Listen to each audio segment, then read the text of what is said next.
I hope you have heard about the 10 lost tribes of the Israelites. But I kind of feel like all the 12 tribes are nowhere to be found because the ones that we are aware of, I really just want to say I don't see any resemblance to the Bible. Lots of new things that are not in the Bible. So for me, it's not easy to embrace them or to embrace that nation is part of the tribes that are in the Bible. There are other things that I really would love our African brothers and sisters to ask in terms of if these tribes existed and now they are lost,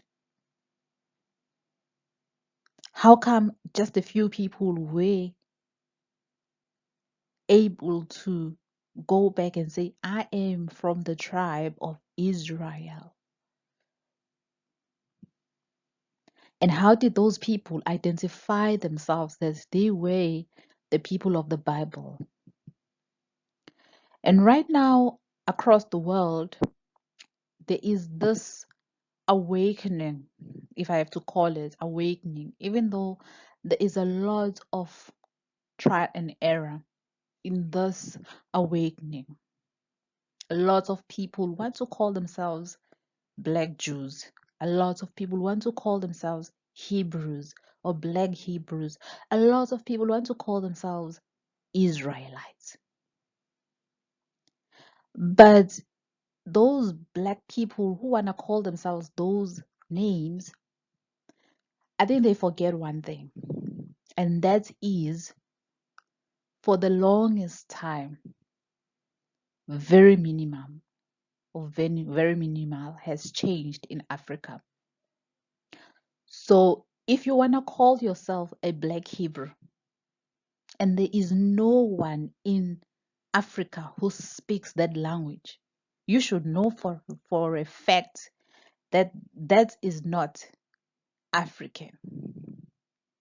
But in terms of the behavior of the people in the Bible, I have to say, yes, we resemble the Bible perfectly without anyone telling us that we should do it. We are just living it out naturally. It's just written in our hearts that this is how we should live. But we've never been called Hebrews.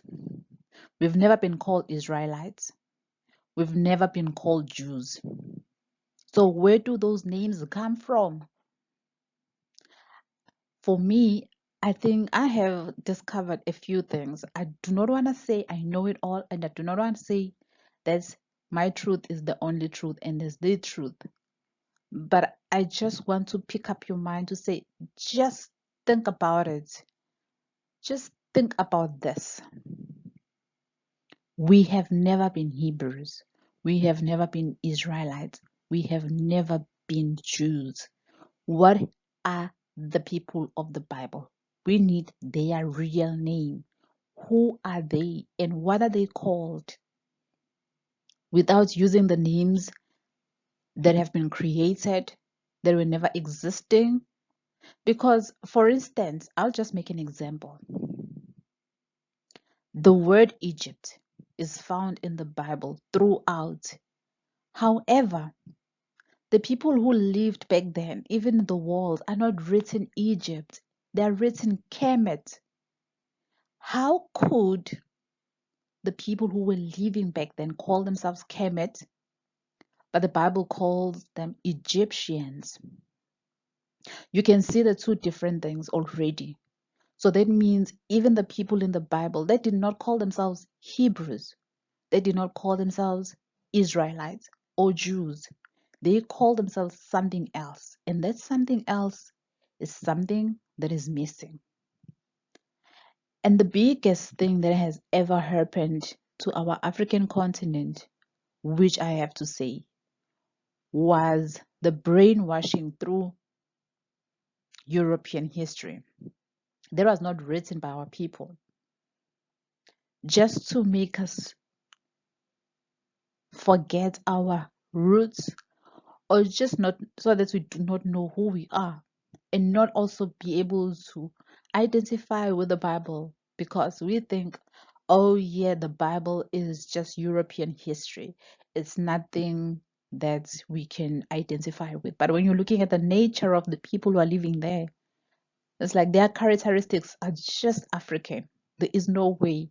There are a lot of things that I have tried to just search, that are they still being performed, or are they still being done in Europe or the Middle East for that matter. And some of the things are not done.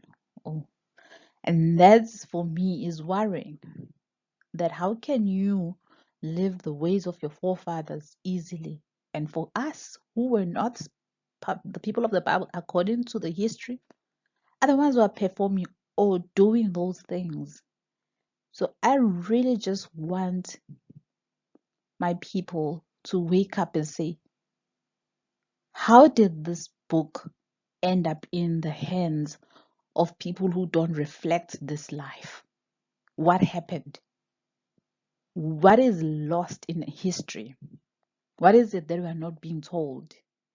Why are we being told that they only came here to save us from ourselves, from living barbaric lives? But there is nothing that was barbaric about us. For instance, I'll just make an example. In the Zulu culture, a young girl back then could walk anywhere half naked, and that girl will be a virgin until they get married. For me, the true identity of men lies in them being able to just be able to say, I'm not going to touch that girl. Even if I see her walking half naked, they were wearing very skimpy things. The only thing that would just cover your private parts, your breast would just be out in the open, and you would walk with your bums out. But that did not mean that they will rape you or they will do anything harmful to you. And they could restrain themselves. They could restrain themselves.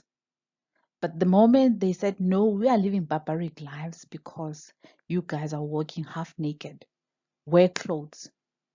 Now that we are having people wearing clothes everywhere, rape statistics has jumped up the roof, because now when you see a little bit of flesh, it triggers something that was not triggered before. Your sexual desires now just increase just by looking at a woman who's just showing a little bit part of their breast. I'm not condoning that. I'm not saying that that should be done, but I'm just saying that some of the things that have been introduced to say they are civilizing us have crippled our morality, even though our lives look like we are just living like animals, but we were really upholding the highest level of morality. Just think about it. Where are the lost tribes? Who are the lost tribes? What were their original names? Just as I'm making an example of Egypt and Kemet, so that means they are not Hebrews, they are not Jews, they are not Israelites. Thank you.